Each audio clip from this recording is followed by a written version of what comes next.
Olá, sejam muito bem-vindos a mais uma edição do nosso IMGA Podcast. O meu nome é Rui Machado, diretor de investimentos da IM Gestão de Ativos.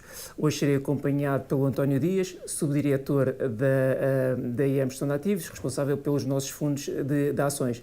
O António irá ajudar-me aqui a explicar a nossa estratégia para os fundos e mercados acionistas e, ao mesmo tempo, falarmos um bocadinho sobre os temas dominantes nos últimos meses. Mas começamos, como habitualmente, por uma resenha do mês anterior, agosto, em que foi um mês que eu classificaria com duas partes muito distintas. Se na primeira quinzena notou-se a continuação de um apetite por risco, a segunda quinzena foi claramente oposta. Nos mercados acionistas, as primeiras semanas foi uma continuação do mês de julho, ou seja, com recuperações e valorizações até significativas, e na segunda quinzena tudo se inverteu e, portanto, foram anulados esses ganhos, inclusivamente o mês de agosto para os mercados acionistas saldou-se num saldo negativo para os mercados acionistas globais em cerca de 4%.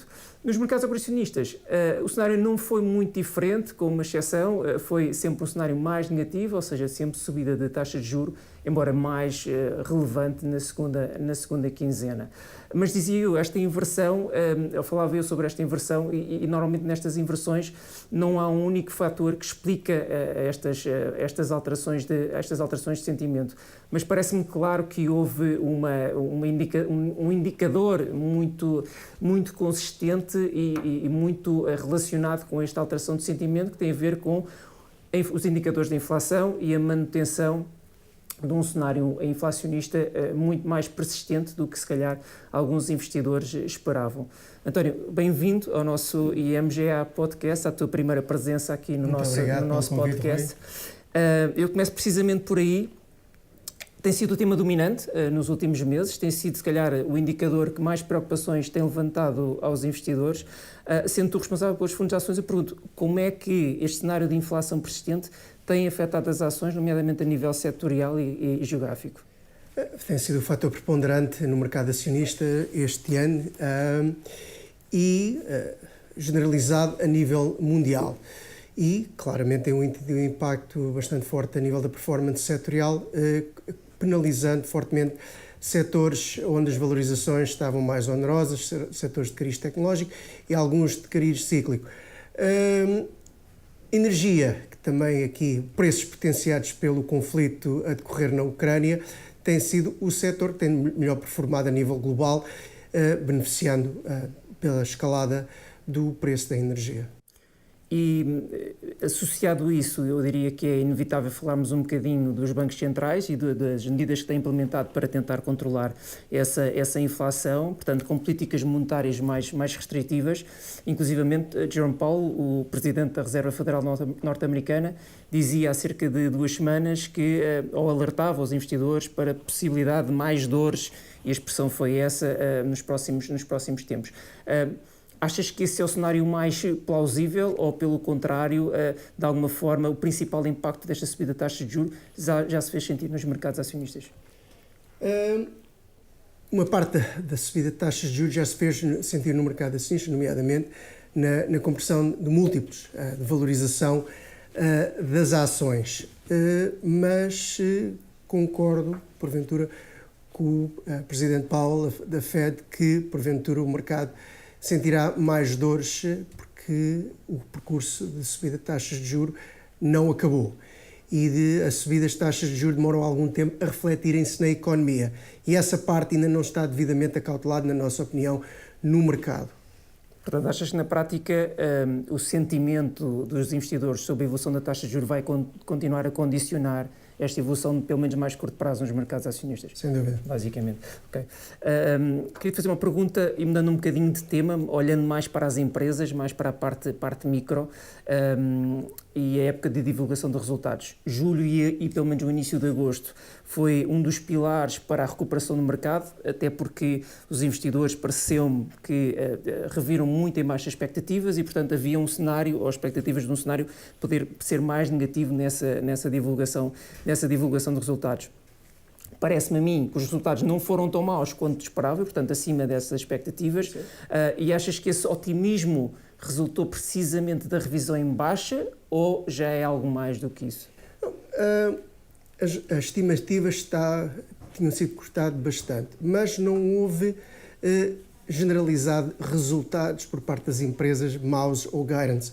Inclusive, em alguns setores, nomeadamente dos de cariz de ciclo, foi divulgado por empresas que não estão a antever uma recessão a curto prazo, o que deu algum alento ao mercado por esse facto em si. Houve alguns desapontamentos individuais, mas no cômputo geral, as expectativas divulgadas pelas empresas para os próximos trimestres foi, no cômputo geral, relativamente positivo. E com essa divulgação de resultados relativamente positiva, mas ao mesmo tempo tiveste no ano como um todo uma desvalorização dos mercados acionistas, como é que nós ficamos em termos de valorizações teóricas? Como é que isso compara com as médias históricas? A queda que os mercados acionistas sofreram este ano leva os múltiplos para a média dos últimos 10 anos. Temos de fazer aqui um ressalvo que as políticas, tanto fiscais como monetárias, nomeadamente nos Estados Unidos, para lidar com a pandemia dos últimos 2 anos, inflacionaram muito os múltiplos. Por isso, esta queda deste ano levam os múltiplos de valorização dos mercados para a média, grosso modo, dos últimos 10 anos. Quer dizer que neste nível não posso dizer que os mercados estão baratos ou estão caros, estão... Portanto, não há de ser razão por si só não é razão por para si o só mercado fazer... para o mercado fazer aqui uma recuperação de performance. Okay.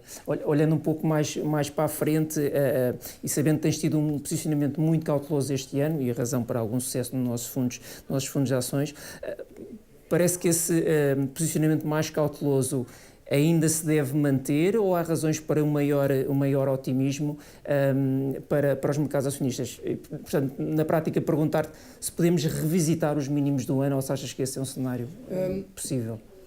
Começo pelo lado positivo. A nível de valorizações, a nível individual, começa a haver situações de veras atraentes a nível de empresas, não tanto a nível de setores, mas na correção em alguns setores, nomeadamente de cariz tecnológico e cíclicos, deixam algumas empresas que nós consideramos de qualidade a negociar a múltiplos bem mais atraentes. Do lado inverso, as subidas de taxas de juros demoram o seu tempo para surtir efeito na economia. E esse efeito acho que não está totalmente acautelado pelo mercado a nível de valorizações. Por isso, e se a postura por parte dos bancos centrais não se alterarem a curto prazo, esse impacto vai ser cada vez maior e se isso continuar por mais alguns trimestres, porventura iremos testar novos mínimos. Nós não temos parado aqui nas edições que fizemos do nosso podcast falar das performances dos nossos fundos, falamos um bocadinho mais de mercados e posicionamentos, mas hoje abrimos aqui uma exceção porque acho inevitável falarmos sobre o nosso Ações América, que se tem destacado no fundo no panorama dos fundos mobiliários nacionais, e parabéns por esses resultados. O nosso tempo está a terminar, portanto faço uma pergunta final muito simples. Qual tem sido o segredo para o sucesso do Ações América e da gestão dos fundos de ações?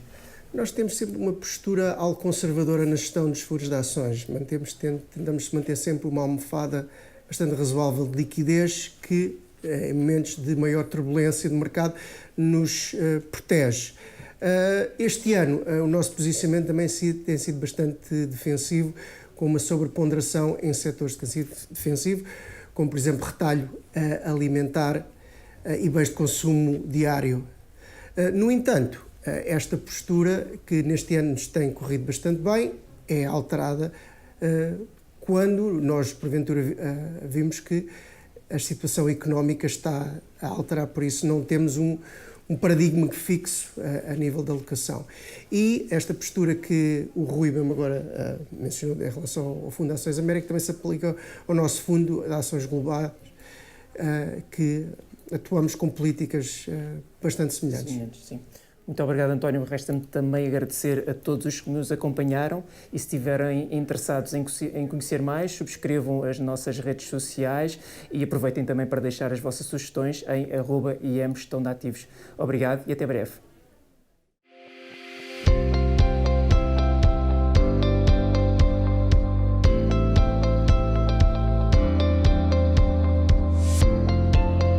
Qualquer informação ou opinião apresentada apresentada tem efeitos meramente informativos e está sujeita a alterações sem aviso prévio. A IMGA não é responsável pelo uso feito pelos ouvintes das informações que integram o presente podcast, nem pelos prejuízos, diretos ou indiretos, que lhe possam advir. Quaisquer rendibilidades divulgadas representam dados passados, não constituindo garantia de rendibilidade futura. O investimento em fundos pode implicar a perda do capital investido, caso o fundo não seja de capital garantido. Esta informação não dispensa a leitura da informação fundamental ao investidor e do prospecto, disponíveis em imga.pt, cmvm.pt e nos respectivos sites dos bancos distribuidores, antes de tomar uma decisão de investimento. Para qualquer informação adicional, contacte-nos nas redes sociais em IM Gestão de Ativos ou para o número de telefone 21 120 9100, de segunda a sexta-feira, das 9 às 18.